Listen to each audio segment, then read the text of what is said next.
Shorty called my phone, said he gon' go for this. Found the keys to the lock, then I opened it. Peeping through the right lens, how to focus. So we want to welcome everybody to Ybmw Empowerment Podcast. Our guest of honor today, due to some technical difficulties, is the amazing Amyrical Tucker. Me and Amyrical met a few months ago, and since we've met, we've been connected and we've been chiming. We just had a long conversation for about 8-9 minutes right now.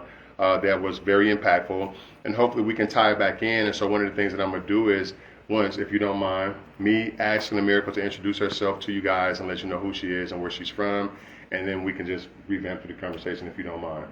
So boom, it's on Amyrical. So Amyrical, introduce yourself, tell them who you are, where you're from. Well, I'm Amyrical. I'm 17. My pronouns are she, her, and I'm from Tacoma. I was born here. I've been here my whole life. And one thing I do is I run a program called Black is Almighty, and it's youth-led. And we work on mental health, gang violence awareness, and prevention strongly. And we just teach kids the professional heights that they're capable of reaching and create a positive space for them to be at and feel like themselves and just learn and create positive relationships with kids like them. And a phenomenal space. And so what I was just asking Amyrical right before we realized, thank you, Jill, for letting us know that you can't hear us, and I know that you guys can hear us now, and I appreciate you. So one of the questions that I was asking Amyrical was, do she believe that my culture and her culture have the ability to build a better future? And your response to that was, yes. And then you was going on to elaborate on how we were able to do it, and you said we're doing it now.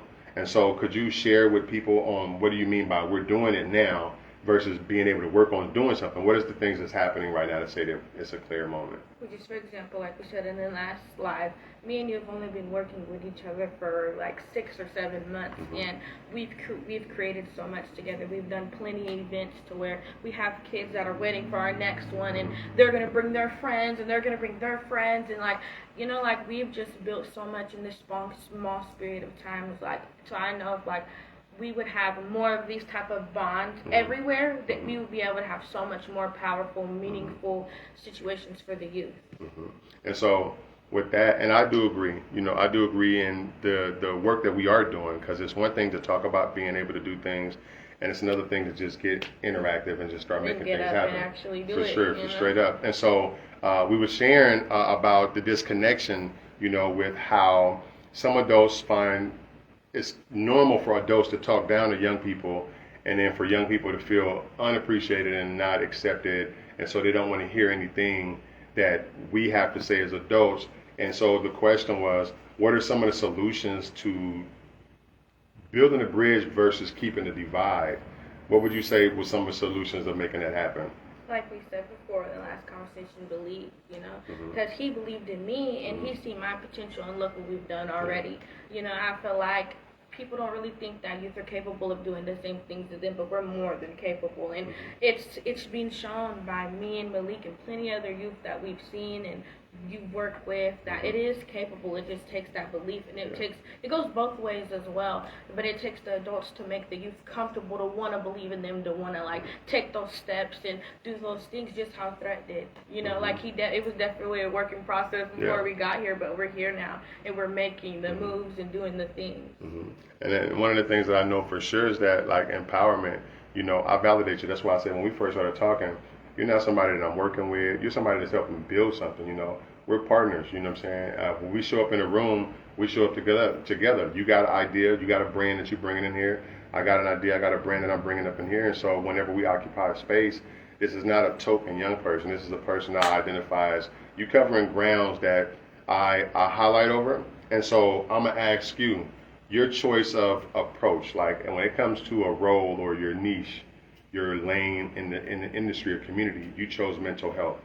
Why did you choose mental health as a angle that you would want to approach the community with? I chose mental health because just things that happened in my life and just the way that I grew up, having parents that weren't really mentally there but always financially there, taught me that like there was a bigger picture to life, that you actually need mental health, and that's actually a fundamental to have in your life. And I've seen a lot of my cousins grow up and they were like some of the sweetest kids, like some of the sweetest kids, and like as they grew up they just got this anger, and like I was always like a girl cousin, you know, like I was like their little sister, even though we were all cousins. So I was always around, and I got to see every one of their emotions when no one wanted to listen to them, when they felt stupid, when they felt like they couldn't do something, like, you know, like it was all like, it's really a lack of mental health and a lack of pride. Like, I just felt like I've always been like a different type of thinker, so I've always seen like a different way of things, and I've always felt like if like they knew how to like handle their emotions, a lot of them wouldn't be where they're at now.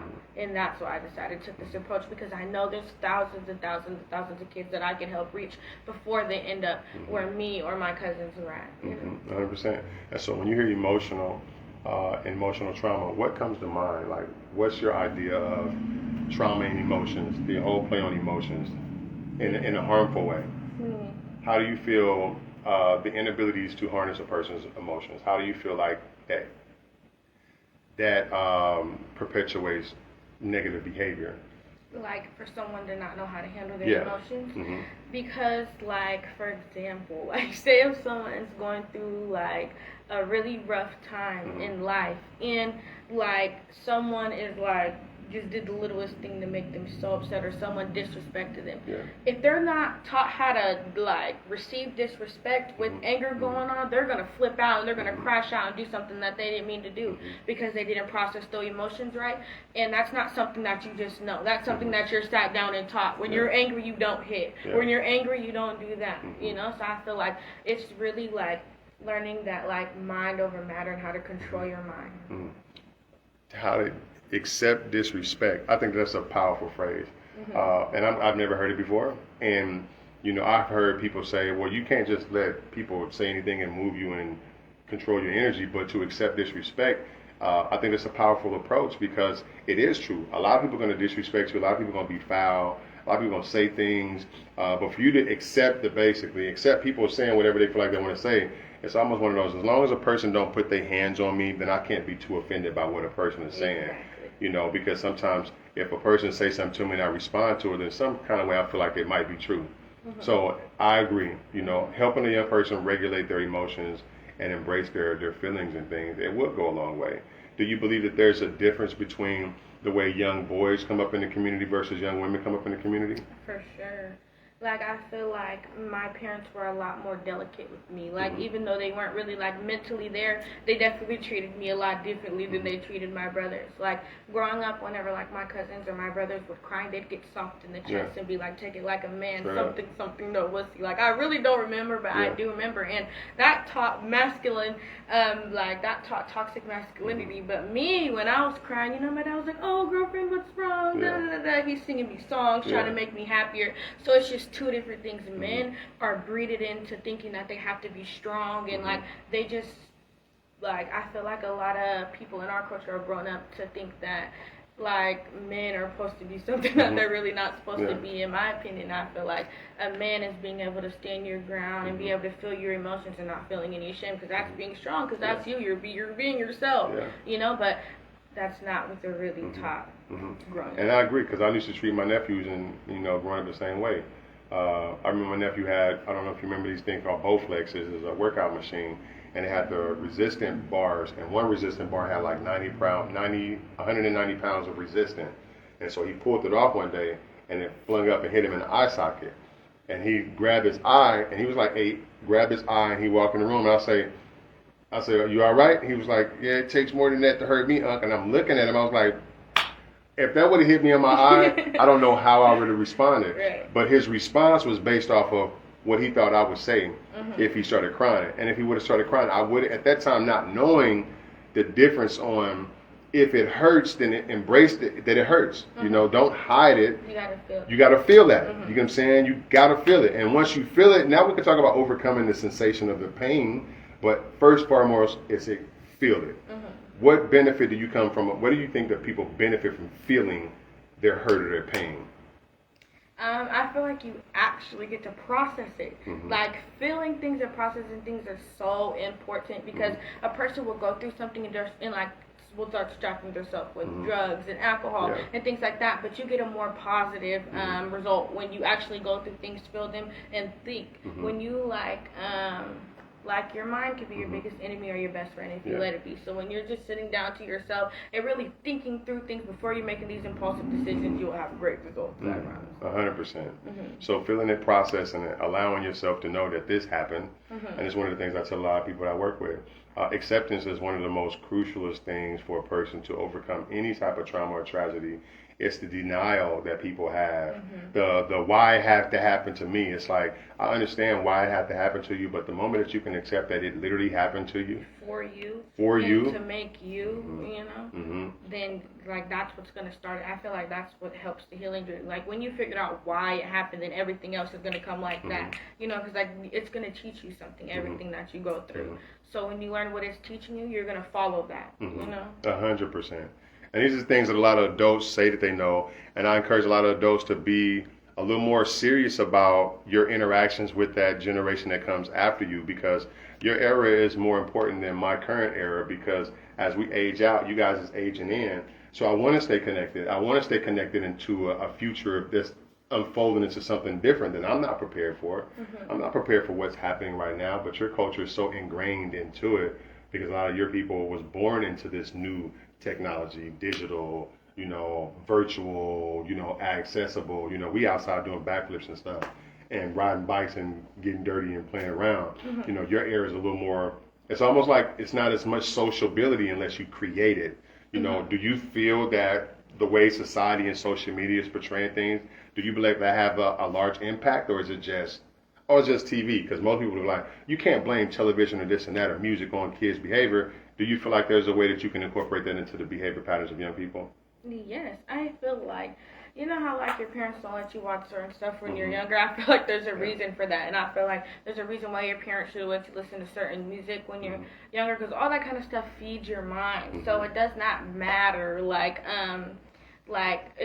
kids from, like, your, generation, other than kids from my generation, are like, whether to go on the internet and see something really, really inappropriate and keep scrolling through it, because that's just what kids do. Other than someone from your generation, you guys didn't really have that accessibility, you know? So it's just like, kids have so much room to feed their mind with negative stuff and not enough positive stuff on social media, and that's why I just really don't really like it as much for kids, because there's not enough positivity going on. Like, when you go online, you see girls with fake hair and doing ratchet stuff. That's not what you want to portray yourself as a lady. Like, doing all of these, like, out-of-pocket movements, honestly, like, just portraying yourself in the wrong way. And I feel like it's for boys, like, going on, like, right when you, like, hear something, like, the most famous rapper right now, he's talking about taking drugs, hitting his girlfriend, doing inappropriate things to his girlfriend, or killing someone.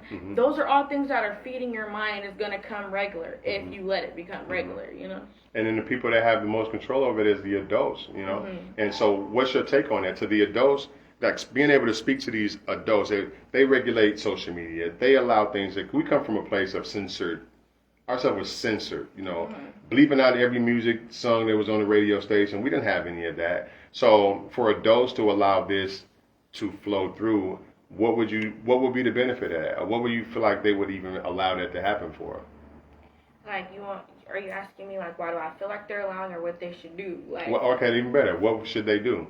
Push more positivity on social media, because, like, obviously social media is a thing, and you can't really, like, tell everybody else to stop being negative, because negative sells. But I feel like positivity could sell too if the right people are doing it. You know, like, we can make positivity look cool too. Like, that's just what I think. Like, we should definitely push more positivity on social media. Like. And so when you came up with Black is Almighty, what spearheaded you to say Black is Almighty? What was the thought that went through your head when you came up with that? I just wanted people, because I love my culture. Like, I always have my whole entire life. And honestly, like, when I heard the name, like, it just gave what I was trying to give, to show that our culture is strong and we could do it. And you guys are so, like systematically, I feel like we're built to fail. And I want to show them that and be like, look, we're really strong. This is what we can do. We're not going to fail. Because, like, our people, we can do a lot if we put our mind to it. Yeah, because Black is... It's the truth. Almighty. It really is. It really is. And for people that don't even come from the culture, they see it. You know, they feel it. Yeah, they do. At all of our events too, and that's why they want to show up, because our energy is something different. You know. And so when I look at people too, even outside the culture, I say to people, you know, people will try to imagine like where we come from. And I say, but look at the power of black people. And we're so against of causing harm that we're loving people. Because we're so against of causing harm to so many people, even our so-called oppressors, even the superiority in white America. We tolerate so much from these systems, but we show so much hatred and turmoil towards each other. And that goes to show for anybody that's outside of our culture, you see that the love for other people is so genuine. And we do love ourselves, but the disconnect is like, it's traumatizing, it's self-sabotaging. And that's just the way it is for now. But I do agree with you that the more we're able to keep coming together and keep building, I think that we get more clarity. And that, not the clarity for other people to be understanding, but the clarity for us to see that it can be done. Your first panel, what was going through your mind on your first panel? Shout out to Summit Olympus for allowing us to be able to use your venue and your space to do our first panel with Amyrical and her team. What was going through your mind when you did your first panel? A lot. Yeah. I really just wanted to be able to teach kids pure game while having fun. You know how we had like the games and everything else. So like when they're showing up, they're still having fun, but they're learning game and consuming game. Because everything we talked about on that panel, I bet someone went home that day and was rethought about their whole situation. And that's really all I wanted to do. Is like I really wanted to reach certain people and certain kids and just make them look at things differently. Honestly. And that was your first time doing a panel, right? Yeah. Was that, so the first time you had a good turnout, a lot of people, you did great with your promotion, so you understand the fundamentals. What are some of the best ways for you to be able to reach young people in community? What approach do you predominantly take to go out there and pull people in? I just be myself. Honestly, I tell them what I do. And I've been around the community so long, everybody already knows my face. So it's just like when I see other youth that already know me, I just show them to me now in a more positive light. And they're like, wow, I knew who you used to be, and like this is what you're doing now. I want to do it too. You know, like it's cool to see how much like you've grown as a person and done all these things. I want to hop on board. So that's really the approach that I take. But panels and stuff is really the approach that we're going to start taking more. We do have we have 2 panels coming up, one in September and one at the end of the August. And we're definitely going to keep giving those to youth like our events and just putting them on a straight game every time they come and just really brand ourselves off of teaching youth the game by doing these panels. Because I remember, and you said something earlier that a lot of people have this misconceived perspective of young people that come from the culture. And I feel the same way about my generation, I found so many beautiful people in my culture, regardless of what they got incarcerated for, regardless of what they done before they was murdered and killed, regardless on these things that people see or hear about. I come from a space of beautiful people. And when you say that about yours, how do you feel when people judge what they see of a community that seems in turmoil? They just place judgment versus really understanding. What goes through your mind when you see people just constantly judging versus being proactive to being a part of solutions? I honestly feel hurt because a lot of the places that we step into, they're basing our lives off statistics and things that happen on what it looks like on the TV or like what you Google and search about Tacoma, but they don't talk about what goes on at home, what their build-up looks like, what their come-up looks like. Like they don't think about that and like the real-life situations that people go through to like take them to where they're at. And I honestly just feel like it makes me want to go even harder because I know like they're how I explain like I know how to like I forgot what I was even going at because I'm just thinking about so much things. Can you repeat the question one more time? So basically when it comes to the way people perceive your culture and make judgment and not knowing who the people really are, and they just think these is bad people, they should do better, but they're beautiful people in heart. And so my question to you was, how do you feel about people placing judgment versus knowing what a person is going through from this community that we live in? Well, yeah, like I said, I honestly feel a lot of hurt, but it also makes me feel a lot more ambitious because I feel like I want to go 10 times harder for the people who can't speak up for themselves and be like, I'm not a bad person even though I did this, that. I want to speak up for them and be like, look, they're not a bad person. They really were just going through this, and this, and they were emotionally unled. You know, like they didn't know any better. And there's a lot of people that take advantage of young people. And I know in my era, it was all the so-called big homies or whatever the case may be. I'm going to keep moving this. We edit. a lot of so-called big homies took advantage of the younger people. Does that happen in the culture that you're coming from right now through experience? For sure. A lot of the young people, I mean, like a lot of the older people that you see, they're the ones that are recruiting these young people, making it seem cool, making them see what they're doing is cool. And, you know, when kids don't see the big picture and can't see the bigger picture, all they know is that they got some friends that are riding for them until they die, and they got to give that same loyalty back. You know, like they feel like, again, with the toxic masculinity, that they gotta have heart. I honestly have been thinking about that a lot, like, cause like when you hear like a lot of the gang members talking about like things that they're doing, like they want them to have heart, and I feel like that's really important to like a young man to be like have heart. You know, like when you really do think about it, like when you're not thinking about the bigger picture, you're gonna fall like for all of the what's the word? The hoorah, the extra. Yeah, the extra, the girls, all the things you're not supposed to be doing, you know? That's just how it goes. And so that, you know, and it's one of my biggest approaches too, and especially from my culture, you know, even my older friends, you know, me being in my 40s, you know, I got homeboys that, you know, and not putting none of my people out, but I got homeboys that still condone, you know, a lot of the rhetoric, the BS, you know what I'm saying? It's like, you know, you have to at least at some point in your adult life, bro, find something better for you, so that way you can lead by example. Because a lot of times, young people is like, what's that phrase? People listen more to what you're doing and not what you're saying. So if you tell a young person you should stop this street stuff and get in school and go get a job, young people are gonna like, but what are you doing? You know what I'm saying? If you're not jobbing or in school, they gonna like, man, save that. But to lead by example, so do you feel that example leading is a better approach, or just pushing words? Like us by example, I feel like us showing that this kind of stuff, like what we're doing, building more positive spaces for kids, making it look fun, that's already influencing them to want to come to those spaces and everything. So, like, influences is really everything. But it's whether if it's positive or negative, is if it's going to work, you know? Like, I feel like by us making, like, by us influencing kids to do like more positive stuff, like it'll work because it looks like we're having fun by doing it, and like again, they look like they're having fun by doing the negative stuff. So we just got to make it look cool. Heck yeah, I agree to that, and that's one of my things I was talking about. This layout called Operation Snakebite. And for nobody that knows that, it's none of your business right now, but I will break it down at some point. But we're in a space now in society, it is building relationships. Young people at school, so there's some students that go to McCarver, and I went to McCarver a few times. And what I see in McCarver is like ridiculous. Kids are screaming. It's like what? McCarver's like 3rd, 4th graders, elementary school. You know, these kids out there screaming. They feeling themselves like in a major way. And it's like, I know where that stems from. I'm pretty sure you know where it stems from.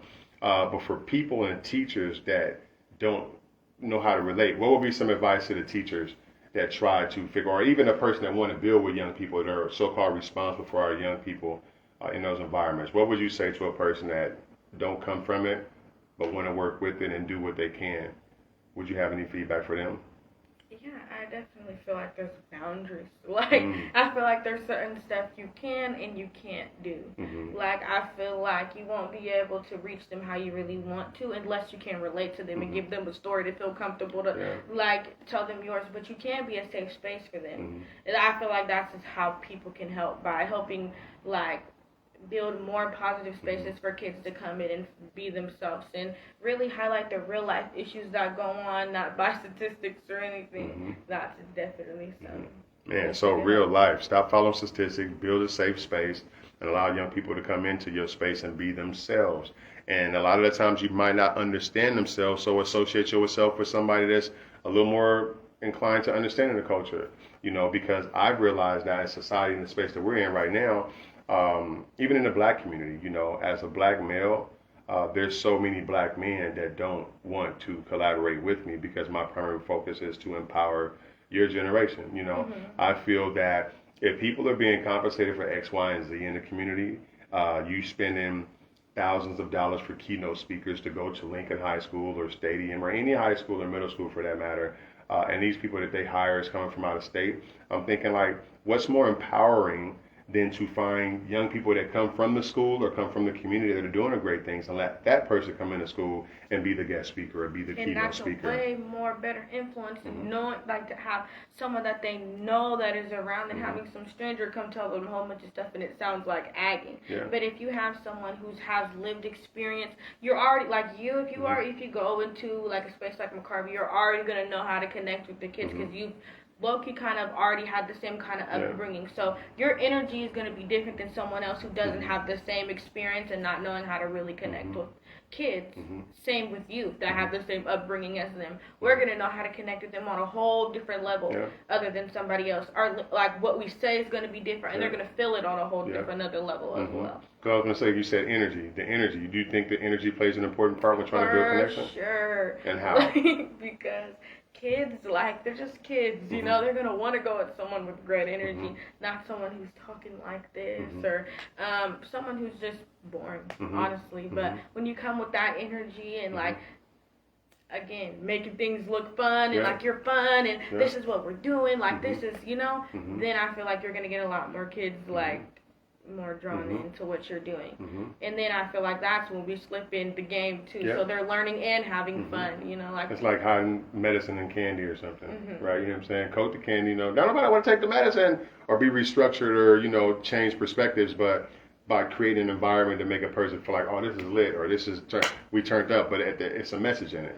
It's a purpose in it. You know, I see a lot of people create spaces because they want to be acknowledged for certain things, but I'm like, create a space to empower certain people. I feel like, and again, the fellas around me, you know, and a lot of these brothers, you know, they got master's degrees, and I go back to that. They got their master's degrees, their doctorate degrees, their PhDs, and et cetera, whatever the case may be. And so I'm not as embedded into that space because they identify success and people that are relevant based off of the merit or the credentials. You get what I'm saying? So it's like, you know, they will call on me if they needed me to be proactive in a space that could probably impact a specific group. But as far as me being connected to what possibilities on a day-to-day basis, I don't get access. That's why I find myself reaching and building with your culture and building with people like Malik and my nephew Justice Recent Tank and, you know, that era. The other day you threw an event, Suns Down, Guns Down, the bonfire event. What inspired the and if y'all didn't make it to the next one. The bonfire event went off and it was a great turnout. What inspired you to put that together? Mind you, we put it together in a week. Straight up. So that was a lousy big thing. But me and my friends, we were at Titlow and we literally just had our own bonfire. We're like, why not throw this with why not do this with the community? Like, let's make it bigger. Like, instead of just having us, let's have a whole bunch of other kids having fun with us. And whoever comes, just comes. And we're just going to get some snacks and stuff and have fun. And we just made the flyers that night and just start promoting and doing the things from there. And a lot of people, it was a good turnout. Yeah. You know, it's a good turnout. I was like a lot of, I was only expecting like 30 people, but that was a lot of people. Good music, good vibes, good bond. The kids, you know, playing in water. The adults had fun straight themselves up. too. Like, and that's what I loved the most. That I seen like my mom and my aunties and stuff making some friends with other people. Like, it was just really cool. And that's the power. You know, y'all create a space. You know, you created a space that invite everybody. That's why I tell anybody that's in this industry and in this work, and then people consider themselves to be doing the work. I'm like, if you exclude the generation that can make things happen, then we're going to ultimately lose every single time. The future is lost if we can't build rapport with you. Because again, you got it already. That's why I told your mom. Shout out to your mom. You already got everything that a brilliant person needs to be extremely successful. I'm glad to be a part of your growth. I'm glad to be any type of support that you would allow me to be, because I can't be anything that you like, boom.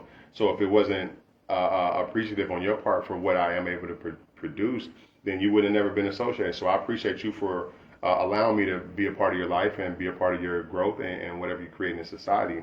The next thing is we have another panel. You got another panel that's coming up soon? Yes, on August 26th. Okay. We're going to be at the Bite. Actually, you're on the panel. Yes, I am. I'm hosting the event too. Yes. We actually got some good panelists. We got Kai, you, Moreland, Malay, Morgan, and Maya. It's going to be really good.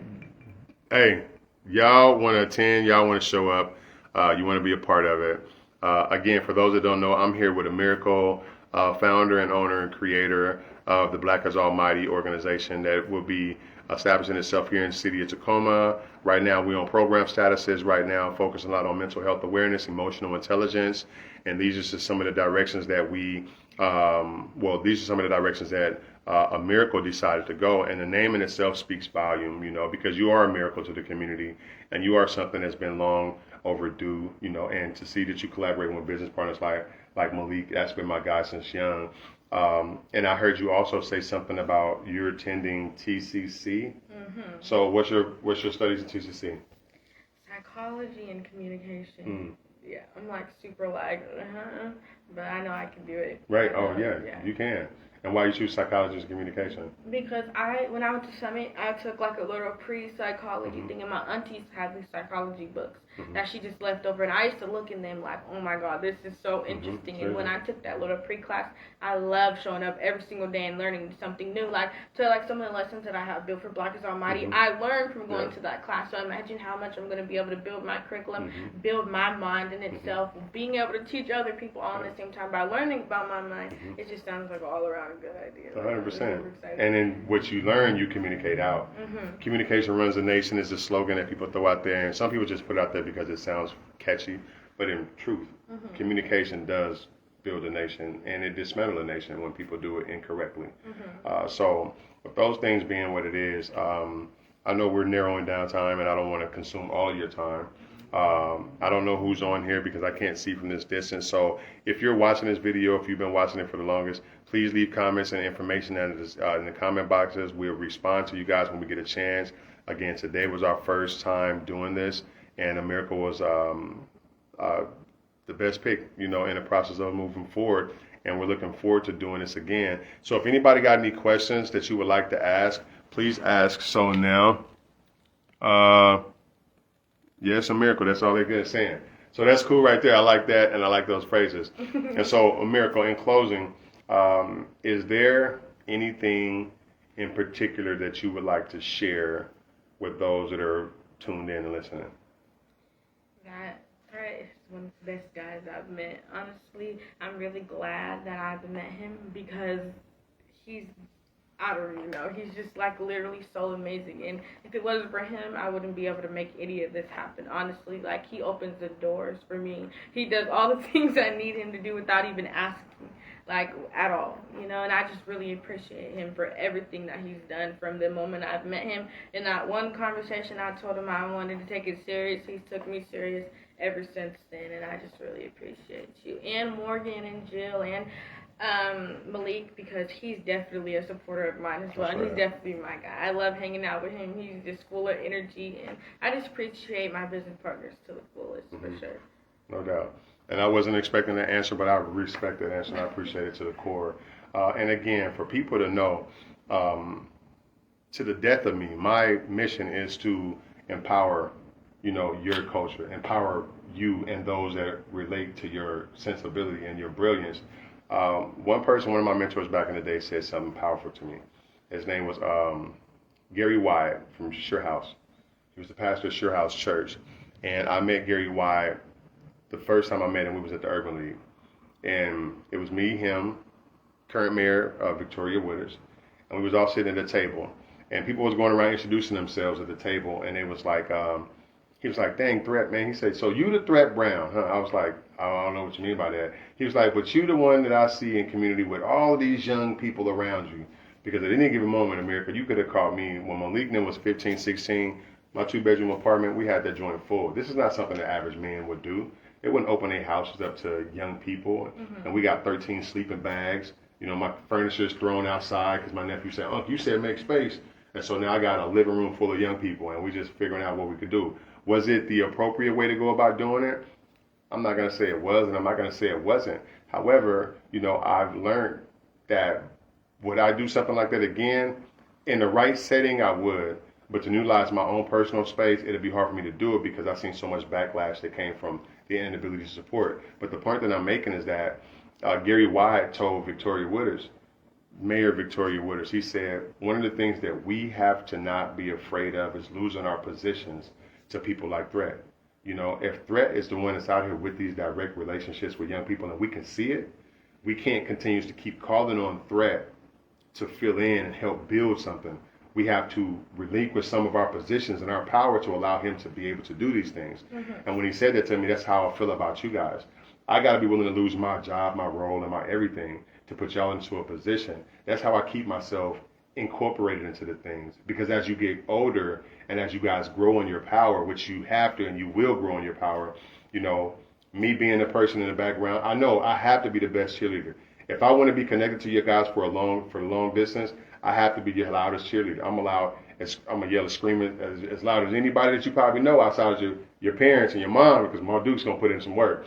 But you know, I'm gonna always advocate for you guys in a major way, because I do want to be appreciated by y'all. Yeah. I do want to be accepted by y'all. I don't want to move in culture or future without me being connected to y'all on business, personal, community, just growing, you know, collectively.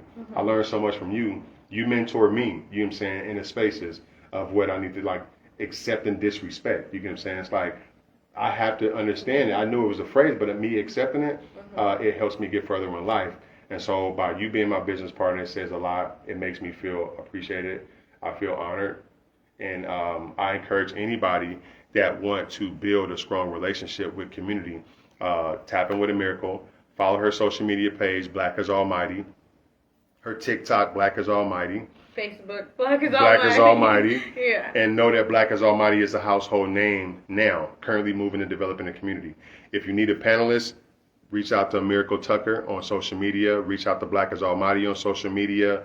If you're a school, if you're a professor, if you're somebody working in the health department, if you're working with the city of Tacoma, if you're somebody working with Tacoma Public Schools, this young lady right here is someone that you guys should be building a rapport with, should be building a connection with. If you want access to a lot of young people that you feel like you cannot reach, this is a young lady that can give you access appropriately through certain criteria. You don't just get easy access by just, hey, Amyrical, could you do this? You're going to have to reach certain criteria. And I'm here to help you on whatever that looks like. That's why I encourage you all the time. Go and build whatever relationships you can. Get business cards, emails, text, talk. But when these people start talking about some, hey, let's sit down and have a meeting, I appreciate you incorporating me into that space, because I only want the best for you. And I appreciate your family for entrusting me to be a direct connection to your business growth in this space, because I'm only going to do what's best for you. And I go to hell and hot water with you, for you. You know what I'm saying? And I'll go so you don't have to go. You know what I'm saying? So whatever doors we can continue to open, we're going to keep opening them. So I see somebody's texting something. Uh-oh. I want the next interview. Hold on, man. We closing out anyway. We might as well look at it. I want the next Amyrical Tucker. Back in the dose, gotta go back to the same. Hey, you already know, Leak, bro. So that's our spiel. We finna get ready to get up out of here. And Morgan, Jill, so true. Man, we appreciate all you guys. That's my partner, Joe. Thank you for your time and energy. He's an amazing person, too. That's our board member. But he's also my brother, for real. It was great. Y'all was great. Amyrical, blah, blah, blah. Morgan Smith. I'm sorry, you guys, we couldn't see none of this stuff because we was in our zone. That's my partner right there, Brody Calvin. I see you up in here, man.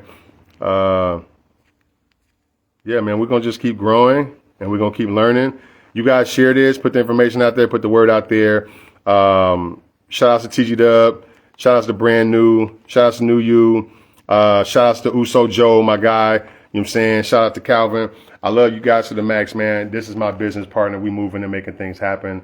You guys, please do not ever sleep on Amyrical or what she's creating with her team. The team is growing. We growing. So if community's going to change, then this community's changing right now. There's our spill and we out here. Ciao. Bye, guys. Out on my side, yeah, I'm the golden kid. Brody called my phone, said he gon' go for this. Found the keys to the lock, then I opened it. Peeping through the right lens, how to focus it.